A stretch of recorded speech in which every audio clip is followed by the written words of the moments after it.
ओम Shri Sairam Sai Ganesh education channel को मु आपण मानको स्वागत करछि। आज आमे अष्टम श्रेणी ज्यामिति बहिर प्रथम अध्याय ज्यामितिर मौलिक धारणा विषय आलोचना करिबा। आजिर मुख्य विषय वस्तु है एक ज्यामिति माने कौन, दुई ज्यामितिक पद, तीन सरल रेखा, चार रेखाखंड, पाँच रश्मि, छ एक रेखीय बिंदु, सात नैक रेखी बिंदु, आठ कोण, नौ कोणर अंतर्देश और बहिर्देश।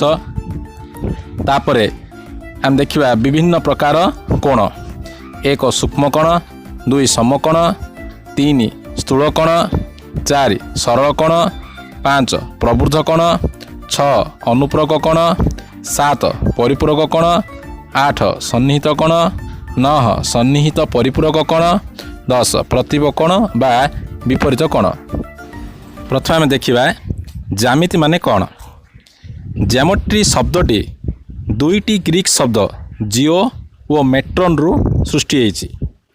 ज्यामिति पदटी रे जियार अर्थ होछि पृथ्वी और मितिर अर्थ होछि माप। ता माने जमी माप करिवार आवश्यकतार ही ज्यामितिर सृष्टि। गणितज्ञ यूक्लिड ये हूँ आम ग्रीस देशर, तेणु ग्रीस देशर गणितज्ञ यूक्लिड को आम ज्यामितिर जनक बोलिकी कहवा। बर्तमान देखा ज्यामितिक पद बिंदु, रेखा, समतल, रश्मि, त्रिभुज, वृत्त इत्यादि ज्यामिति शास्त्र गोटे गोटे पद। ताले ज्यामिति जो पद को दुई बार विभक्त कराई। एक है संज्ञा विहीन पद बा मौलिक पद, द्वितीयटी है संज्ञा विशिष्ट पद। बिंदु, रेखा और समतल को आम संज्ञा विहीन पद कहवा। यही तीनोटी पद छाड़ी अन्य समस्त पद गुड़ी को आम संज्ञा विशिष्ट पद कहवा। तापर हम जीवा सरल रेखा। गोटे सरल रेखा असंख्य बिंदु मानक नहीं गठित।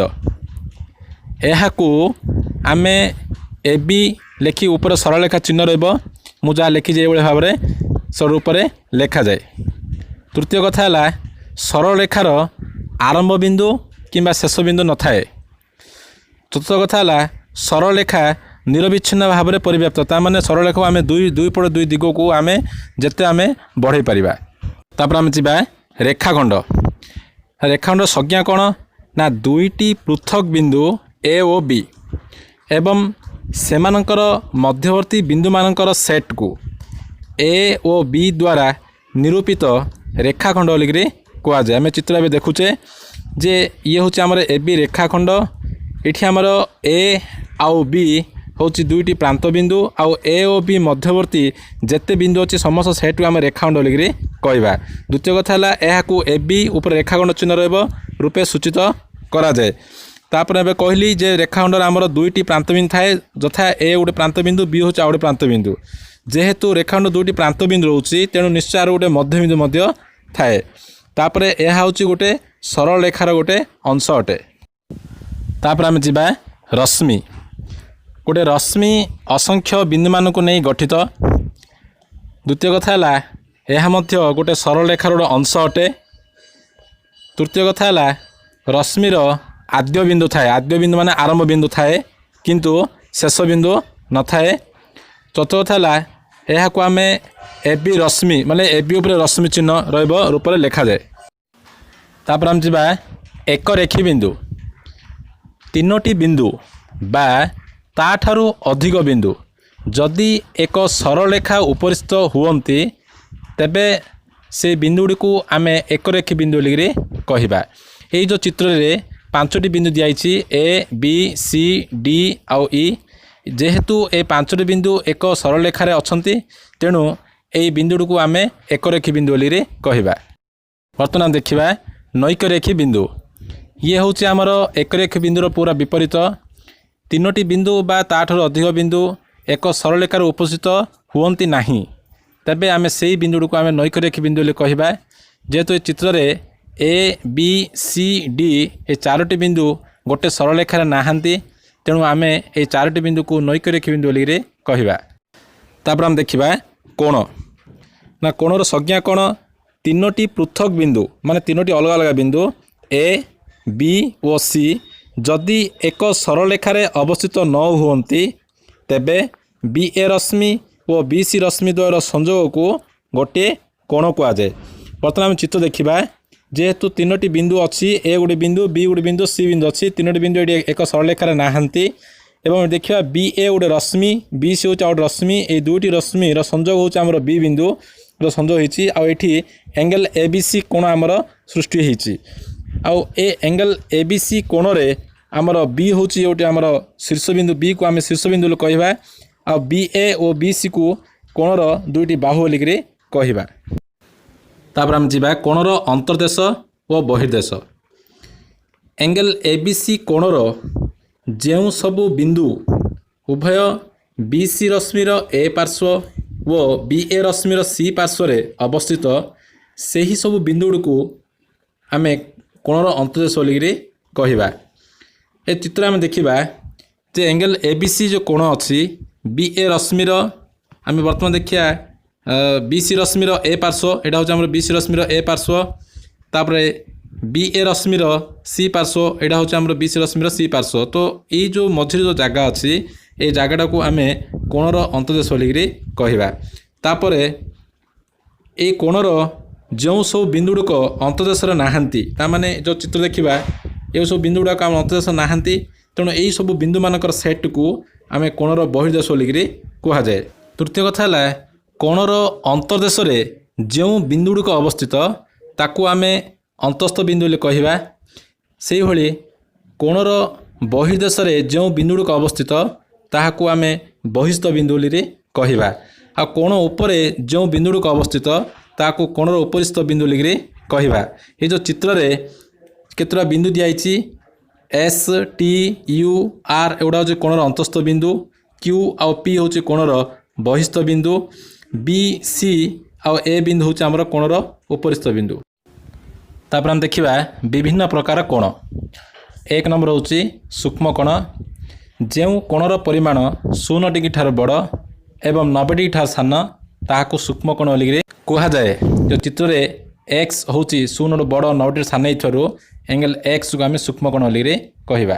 तापर हम जावा समकोण जो कोणर परिमाण 90 डिग्री ताहाकू समकोण बोलिक कहुए। तो चित्र हूँ एंगल एक्स हूँ एक्स कोणर परिमाण हूँ 90 डिग्री तेणु आम एंगल एक्स को समकोण बोलिक कहवा। तापर हम जावा स्थूल कोण जो कोणर परिमाण 90 डिग्री ठारू बड़ एवं 80 डिग्री ठारू सान ताहाकू स्थूल कोण बोलिक कहुए। जो चित्र रे एक्स परिमाणटा 90 डिग्री ठारू बड़ अच्छी एवं 80 डिग्री सान अच्छी तेणु एंगल एक्स को आम स्थूल कोण बोलिक कहवा। तापर हम जावा सरल कोण जो कोणर परिमाण 180 डिग्री ताहाकू सरल कोण बोलिक कहुए। जेहेतु चित्र रे कोणर परिमाण 180 डिग्री तेणु आपको आम सरल कोण बोलिक कहवा। तापर हम जावा प्रवृद्ध कोण जो कोणर परिमाण 180 डिग्री ठारू बड़ एवं 360 डिग्री ठारू सान ताहाकू प्रवृद्ध कोण बोली कहुए। यही चित्र रे चिन्हट होता एक्स कोणटी 180 डिग्री ठारू बड़ आउ 360 डिग्री ठारू सान अच्छी तेणु आपको आम प्रवृद्ध कोण बोलिक कहवा। तापर आम जावा अनुपूरक कोण दुईटी कोणर परिमाणर समष्टि जदि 90 डिग्री हुए ताहले सेमानकु परस्पर अनुपूरक कोण बोलिक कहुए। चित्र आम देखा ये दुईटी कोण अच्छी गोटे है एंगल 1 आउ गोटे हूँ एंगल 2 जदि एंगल 1 को एंगल 2 मिसी जो 90 हम ताहले एंगल 1 रो अनुपूरक कोण हूँ एंगल 2 एवं एंगल 2 रो अनुपूरक कोण हूँ एंगल 1। तापर हम जावा परिपूरक कोण दुईटी कोणर परिमाणर समष्टि 180 डिग्री हेले सेमानकु परस्पर परिपूरक कोण बोलिक कहुए। ये जो चित्र रे एंगल एक्स आउ एंगल वाई हूँ दुईटी कोण जदि एंगल एक्स आउ एंगल वाई को जब आम मिसेवा 180 डिग्री हम ताहले एंगल एक्स रो परिपूरक कोण एंगल वाई हम एवं एंगल वाई रो परिपूरक कोण एंगल एक्स हम। तापर सन्निहित कोण जो दुईटी कोणर गोटे साधारण शीर्षबिंदु गोटे साधारण बाहु एवं सेमानंकर अंतर्देश द्वय अणछेदी तेबे से दुईटी कोण को सन्निहित कोण बोलिकी कहुए। ये जो चित्र रे जो दिखाई एंगल ए ओ सी हूँ गोटे कोण, एंगल बी ओ सी हूँ आउ गोटे कोण। ये दुईटी कोणर साधारण शीर्षबिंदु हूँ ओ एवं ओ सी रश्मि हूँ ये दुईटी कोणर साधारण बाहु एवं एंगल ए ओ सी अंतर्देश एवं एंगल बी ओ सी अंतर्देश कौन छेद ना ताने अणछेदी। तेणु एंगल ए ओ सी एवं एंगल बी ओ सी दुईटी को आम सन्निहित कोण बोलिकी कहवा। तापर आम जा सन्निहित परिपूरक कोण। जो दुईटी सन्निहित कोणर समष्टि 180 डिग्री हम सेतबेले से दुईटी कोण को आम सन्निहित परिपूरक कोण बोलिकी कहवा। चित्र रे एंगल एक्स और एंगल वाई दुईटी सन्निहित कोण अटंती माने सेमानकर साधारण शीर्षबिंदु अच्छी साधारण बाहु अच्छी एवं एंगल एक्स को एंगल वाई मिसिले 180 डिग्री होची। तेणु एंगल एक्स और एंगल वाई को आम सन्निहित परिपूरक कोण बोलिकी कहवा। तापर आम जा प्रतिप कोण बा विपरीत कोण।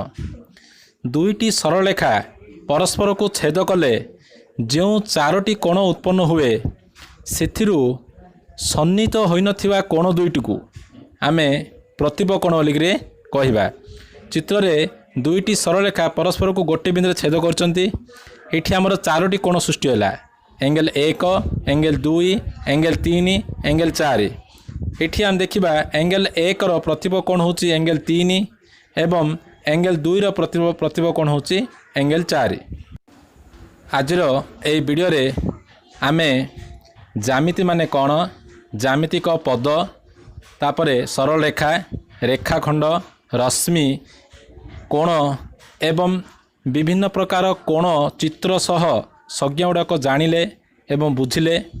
जदि तुमको यही वीडियोटी भल लगी ताले तुमर सांग साथी मानू अधिक मात्रा शेयर कर एवं सब्सक्राइब कर, ताहले तुम परवर्ती वीडियो को निश्चय देखिपार। जय साईराम।